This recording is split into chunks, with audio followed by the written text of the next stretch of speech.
everybody. Welcome to VHS Massacre Radio. I'm your host, Ken Powell.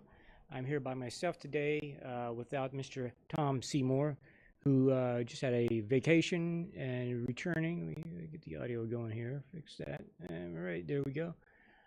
So he's out today. He's been out on vacation for the last couple of weeks, but I'm here. Today would not be a full-length episode. It's kind of a quick up-to-date about some going-ons and what's to come, mostly. So while we were away for the last couple of weeks, Tom, like I said, he was on his vacation, and I've been here in New York City working on VHS Massacre, the movie, the sequel to the movie, which we are still tentatively calling it VHS Massacres. We haven't decided if we're going to go for a numeral, a number, some kind of catchy subtitle yet. Just currently calling it VHS Massacres. So, a few weeks ago, we had interviewed Debbie Rochon, and she's been working, or had been working hard on Troma's Shitfest, Troma's next big movie, directed by Lloyd Kaufman. When Lloyd directs a movie, it's always kind of an event picture, so to say, borrow a term from Hollywood. Lloyd doesn't direct a whole lot of movies. It's usually a few years in between. So he just finished up with Class of Return to Nukem, Volume 2, and now he's working on Troma's Shitfest. Shitstorm. That's like the third or fourth time I've made that mistake. Shitstorm. And so Debbie Rochon, I've been working on that. And I got invited out to spend a couple hours with Troma as they were working on the movie. Unfortunately, Debbie had already wrapped her scenes, so I didn't get to see Debbie interact with Lloyd or get some more behind the scenes of her. But I did capture some great stuff. They were shooting in Astoria, which is our neck of the woods. Troma's headquarters is actually, I don't know if it's considered Long Island City, probably is, but it's Astoria. That's where they're headquartered.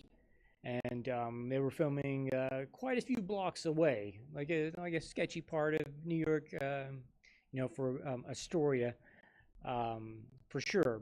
But I don't think it would be a Troma movie if they weren't shooting in like some sketchy location. Sorry about that. So I spent a couple hours filming some behind-the-scenes stuff. Got to see Lloyd a little bit in action. Just capturing some nice B-roll stuff that we can use with the film. We're also in the process of working out some other issues, potential blockbuster things that we're working on right now. Some behind-the-scenes type things. I don't want to delve into it too much, but we're trying to score a couple more interviews to work on the documentary, pad it out a little bit more. Not pad it out. Blockbuster was a huge part of the first film. The last podcast I talked about the video store being kind of like the beginning of us working on VHS Massacre in a way, because it was like the first video hunt. There was a local store in Astoria. Us going to Blockbuster was like, if there was chapters, it was like kind of the next chapter in working on VHS Massacre when we made that trip with Gerard, Tom, and myself. And so I think, in the process of making the movie, Blockbuster had closed, shuttered. It's completely done. The main headquarters of the big company. What was left is a bunch of different franchises, because that's how Blockbuster worked. You bought a franchise, and you kind of do what you want with it. And there was like a handful still left by the time we finished the documentary. The one that we filmed out here in New York City had closed, and a few of the other ones. And so, as we were working on the pre-production for VHS Massacre 2, another Blockbuster had closed, and it was leaving only one sole location. So we're working on trying to maybe get an interview, or at least be able to shoot something involving that Blockbuster. There's also another documentary in the works about the last remaining Blockbuster, and so we're working on some of those issues. But hopefully we can get something and be able to include it, because it'd be nice to give a last little aside for what happened to Blockbuster, because it was a huge part of the video store era, the VHS. And so, we're working on that. Now, in terms of VHS Massacre Radio, um, this is going to be like maybe the first, because if you guys followed us from New York City, uh, our old podcast, we'd review a movie and we would never, mention it beforehand. Like sometimes there might be a little hint because we post a Facebook question about what maybe the next week's movie was going to be. But usually it was kind of like the, 2 or 3 nights before we'd pick our movie, watch it, do our notes. This is going to be different. I've already watched the movie. Tom's probably in the process of watching it. And I'm going to announce our next podcast movie. We'll be recording next Saturday. And for that, we will be reviewing the Final Sanction, starring Robert Zadar. Yes, I have the VHS copy. I went back there, got Mr. Tim Cooley, I think, who's back there in the back. He was able, kindly enough, to find this movie for me. Final Sanction. Now, this movie is, I've already watched it. I'm not going to delve too deep into reviews or any of that. It's available on Amazon Prime, which is great, so that you guys are now hearing this being announced. You can go watch it, come back in a week, a little bit more than a week, and check out a review and see if it lines up with your guys' feelings. Like I said, I've already watched it, and so the guy that directed this is the same guy that directed Deadly Prey, and Deadly Prey is up there in that same pantheon of movies like Samurai Cop, The Room, Troll 2. To me, it is if there's a top 10 list of those type of films, Deadly Prey is cracking that top 10 for sure. So the Final Sanction is directed by the same guy that directed Deadly Prey, and it actually stars Mark Pryor, which is the brother of the director from Deadly Prey. So we have Deadly Prey, the main star, Mark Pryor, returning. Well, not returning because this is not a next installment, but for us, he's back.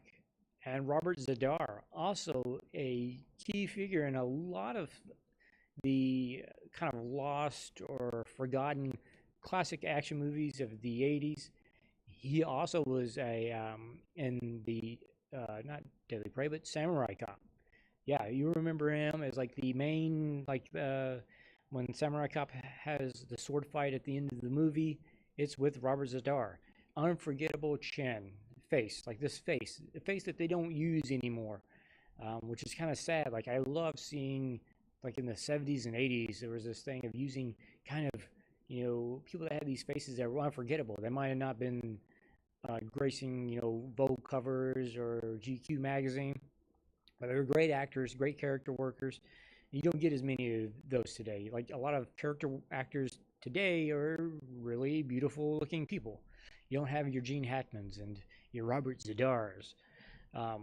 That's right, folks. I am calling Robert Zadar the Gene Hackman of action movies from the 80s. I don't know if there was a Gene Hackman of action movies from the 70s, but Robert Zadar is the Gene Hackman of action movies of the 80s. Yes, and you can put that on the next Final Sanction whenever they make the re-release. Hopefully there's a 4Ks somewhere in the works. That'd be awesome. But yeah, so Final Sanction, we have the VHS copy right here.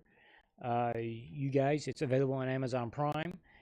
It's not the best quality of transfer. We've seen some other work we reviewed in the last few weeks or prior weeks, like the Bronx Exterminator and some of these other films that had a little bit of love put into the transfers. This, not so much. Still, it's watchable quality for sure. If I was to try to make like a direct comparison of what this movie is, I would say it's Battle Royale meets Rambo, where you have Mark Pryor's character and Robert Zadar's character having a fight for the stakes between the United States and Russia. Yes, two Americans face off for who is number one in world dominance. and a battle royale that involves a lot of machine gun action, some fights, and some explosions. It definitely, like, folks, I enjoyed it. I don't want to give too much away for the review. I got to leave something for Tom and us to talk about, next week. So, if you got the time, you want to check it out before we do the review, check out The Final Sanction. You can find it on Amazon, directed by David A. Pryor, who unfortunately is no longer with us. Died a few years ago. And all this information, folks, I'm actually pulling from the VHS Opedia. Yes, I have the 15th edition from 82 to 2018. This baby is current. So from here on out, any kind of factoids that you see me pull out and use is coming from the VHS Lopedia. Don't bother trying to find it on any Amazon shelves, because Amazon has so many shelves. Bookshelves, your local store, your grocery store, you won't find it. I believe I have the only copy. It's a nice leather copy of the VHS Lopedia. So from here on out, whenever we're on VHS Massacre Radio and I'm talking factoids and I'm delivering you news about people's ages or other films that actors were in, or just little weird tidbits, they're being pulled from the VHS Lopedia. So you'll see it make its appearance on VHS Massacre Radio from time to time. And yes, and that's where I found out everything that I know about the Final Sanction, right here in the VHS Lopedia. So that's for next week. And some other things that we have in the works. I can't remember if I talked about it on any of the previous podcasts, but I'm currently working on a video game video review project. It's going to be absolutely less frequent than we do with the podcast, because the podcast is pretty simple turnaround. Though we've added a little extra kink now when we're doing the Twitch streaming. And today I'm even rolling with 3 cameras. Hello, and hello. Yes. But the VHS, not the VHS, the video game / video review is actually going to tell me playing a video game movie and combining it with a review of a movie itself, the movie that the video game was based on. And, the criteria is that the video game had to come at the same time or almost directly after the movie came out. And it can't be the vice versa, where there was a video game and then turned into a movie. There's a lot of stuff to mine, especially from like the 80s, the NES era. Today it's a little less frequent, making a movie tie-in for video games, but you have stuff even on Atari, which we had covered with our Bitrot series that we made with New York City. We covered like Star Wars. I think there were some Indiana Jones games. We never reviewed E.T., but and I don't know if I would do that one. But even Troma has a video game based on their kind of universe, and it's from the 2000s, and I've never played it, but I will on this video game series. I don't think it's going to be my first video game.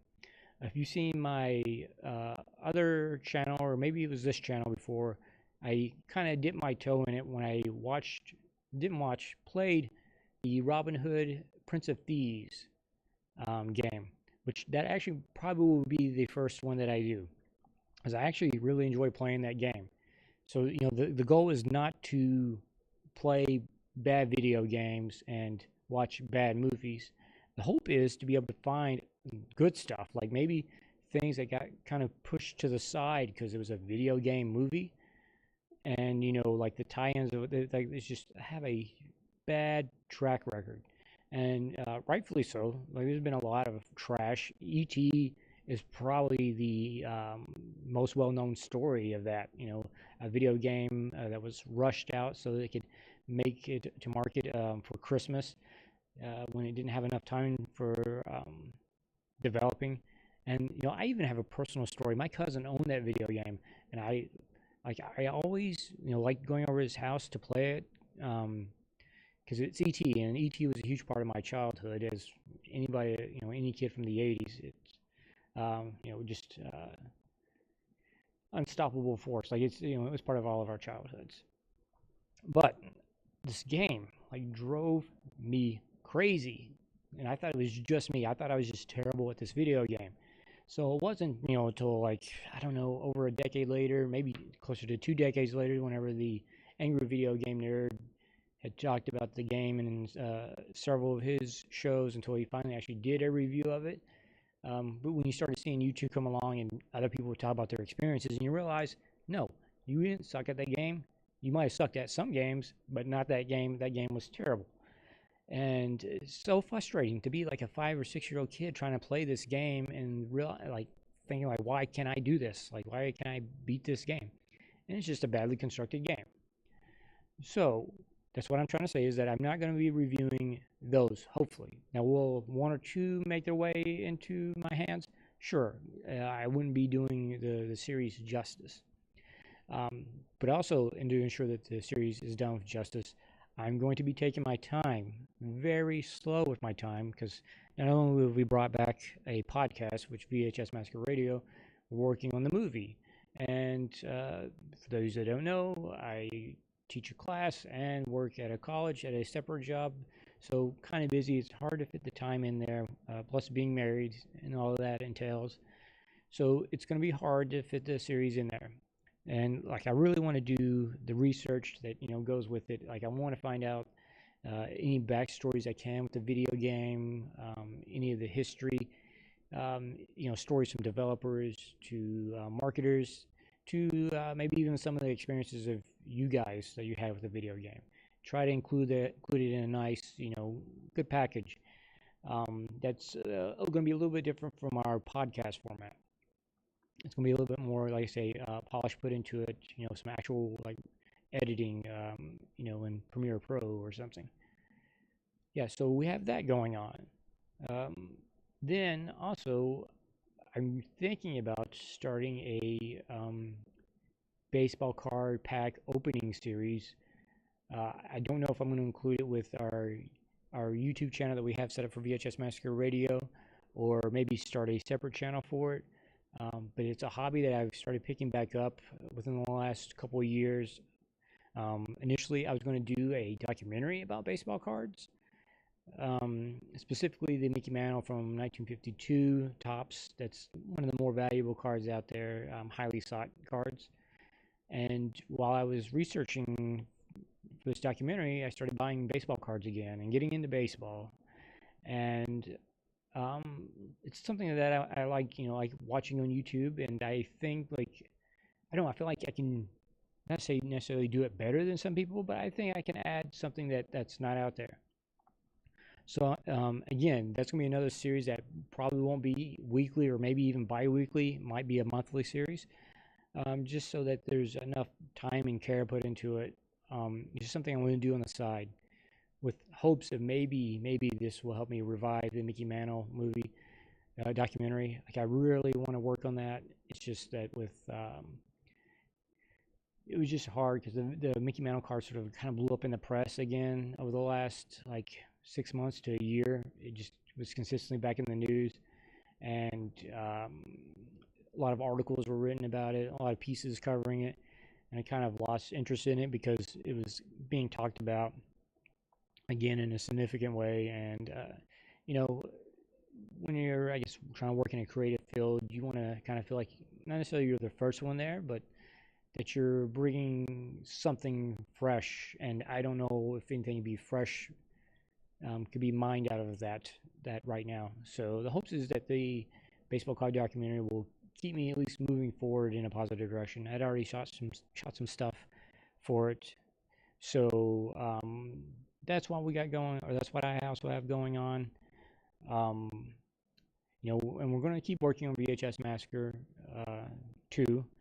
It might be a little slower in terms of how it comes together this time.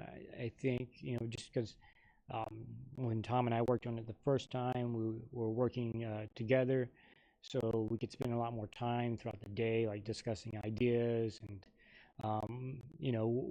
being able to kind of go from work to out in the place to work on it. Now both had two separate jobs where we worked kind of far apart from each other. So, it's going to be a little bit more difficult, I think, in terms of like speed of getting everything that we need together. Um, and I think we really want to like take our time, make sure that we get something that justifies having a sequel, because we don't want to kind of regurgitate anything. Like with the Debbie interview, it's not regurgitation. There's a whole lot of great stuff that she talked about um, and we posted a clip, but I'm telling you, there's a whole lot more stuff out there from Debbie that was helping us actually focus in the documentary, and like all these little different threads that we can travel down. And she gave us such a great start. And like I'm excited because it's going to lead us down some roads that I don't think we covered in the first one, and I don't think has been covered in other documentaries. I still haven't seen all of the VHS documentaries, but I mean, you got to think VHS, so huge, and lasted for so long. Like it was a good 20 something years of of VHS, thing from like the early 80s all the way up until the mid 2000s, really, of VHS. So there's a lot of things that can be covered in there. And, like I said, our focus is to bring something that wasn't in the last documentary for sure. So we're doing that. We're going to continue working on it. It took us basically 4 years to make the first one. So I'm expecting it probably to take close to 4 years to make the next one. That's just, the reality of making documentaries. So we're probably looking at maybe it's 2018, so 2022, maybe a little sooner. We'll see how these things go. But anyways, guys, thanks for joining me. Like I say, next week we are going to be watching the Final Sanction, starring Mark Pryor and Robert Zadar. You guys can find it absolutely on Amazon Prime. The last bunch of movies we watched are available in some kind of form on Amazon. Most of them were through Prime. A couple of them we had to rent. I think Slime City Massacre we might have had a rent. But this one's free. Check it out. It's a great flick. We'll be back in a week to talk about it, Tom and myself. Like I say, I will have the VHS Lopedia right here. Let's get a good shot of VHS Lopedia. Right here, folks. I got these 3 cameras set up, so I want to get some good use out of them. Yeah, you don't have to see my mug the whole time. The VHS Lopedia. So I'll be bringing that with me from now on when we're podcasting. Out here in the video store. Everybody, guys can wave back to, I think, Tim Kulig back there. So thanks for joining me. Join us next week. Don't forget to subscribe to our Twitch channel. Don't forget to also, let's go back to camera number 2. Here we are. Don't forget to subscribe to our Twitch channel, our YouTube channel. Absolutely, our YouTube channel. We're trying to get over 1,000 subscribers. So you guys can do us a huge favor by just going over there and clicking the subscribe button. You don't even have to watch anything. I would love it if you did, but you don't. That's where we're going to contain the archive from our Twitch channel, because if you guys aren't familiar, Twitch only allows you to keep your videos up for like 14 days if you're not a partner or whatever it is. YouTube, thank goodness they're available. We can archive these video podcasts. They'll go up there. So if you want to go back, watch them or scrub through them, check them out. They're available there. There's other content. There's a lot of content over there, like a bunch of great interviews we did with New York City Radio, trailers, documentaries. There's lots of great stuff over there. So check that out. Subscribe to the podcast. I think Tom's working on putting us on Spotify now, so we got that going on. There's basically every avenue out there that you guys can listen to us or see us. If you don't like seeing my ugly mug, like I say, listen to the podcast. Anyways, I'm your host, Ken Powell, and check you later.